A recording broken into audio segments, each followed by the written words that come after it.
আন্তর্জাতিক সম্মেলন অনুষ্ঠিত হলো হাওড়ার GIS institute of advance studies and research সেন্টারে।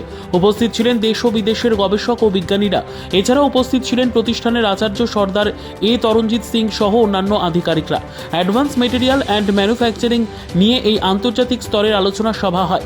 সংস্থার ডিরেক্টর জসপ্রীত কৌর বলেন, প্রথমবার এ ধরনের সম্মেলন হলো। তারা মনে করেন বিজ্ঞান ও গবেষণার মাধ্যমেই সমাজের অগ্রগতি করা যায়, তাই গবেষণার কাজে তারা জোর দিচ্ছেন। অনুষ্ঠানে উপস্থিত নাসার বিজ্ঞানী গৌতম চট্টোপাধ্যায় বলেন, বিভিন্ন দেশের কোথায় কি ধরনের গবেষণার কাজ হচ্ছে তা ছাত্রছাত্রীদের জানানো দরকার।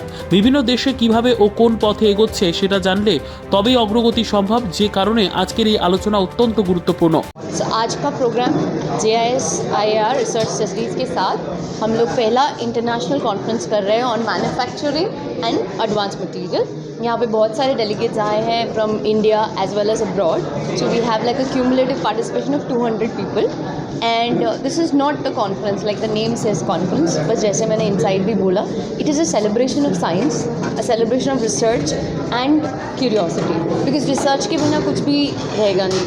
आज रिसर्च नहीं होता तो हम लोग यहाँ नहीं होते। We will not have that kind of longevity because research is the foundation stone for everything. तो we are celebrating that moments together, ताकि और कोलैबोरेशन के साथ हम लोग दूसरे कंपनीज एंड कंट्रीज़ के साथ काम कर सकें। তার এই একটা আমরা যখন আন্তর্জাতিক কোনো সেমিনার করি, তার প্রথম উদ্দেশ্য হচ্ছে যে বিভিন্ন দেশে কোথায় কী কাজকর্ম হচ্ছে সেটাকে ছাত্রছাত্রীদের জন্য জানানোর জন্য, so that they can get inspire.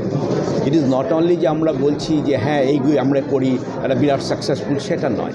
আসল উদ্দেশ্য হচ্ছে যে কিভাবে ইনোভেশন হয়, কিভাবে রিসার্চ হয়, কিভাবে এগোতে হয়, তার যে একটা পথ সেটা জানাটা খুব জরুরি। আর আমরা সেজন্যই এইরকম ধরনের একটা অনুষ্ঠান করা হয় যে বিভিন্ন দেশের লোকজনকে এনে তারা কীভাবে এগোচ্ছে and how we can improve, আমরা কীভাবে সেটাকে ইমপ্রুভ করতে পারি, সে ধরনের রিসার্চের কাজ এদেশে এসে করতে পারি। সেই জন্যই এই অনুষ্ঠানটা হচ্ছে আর কি।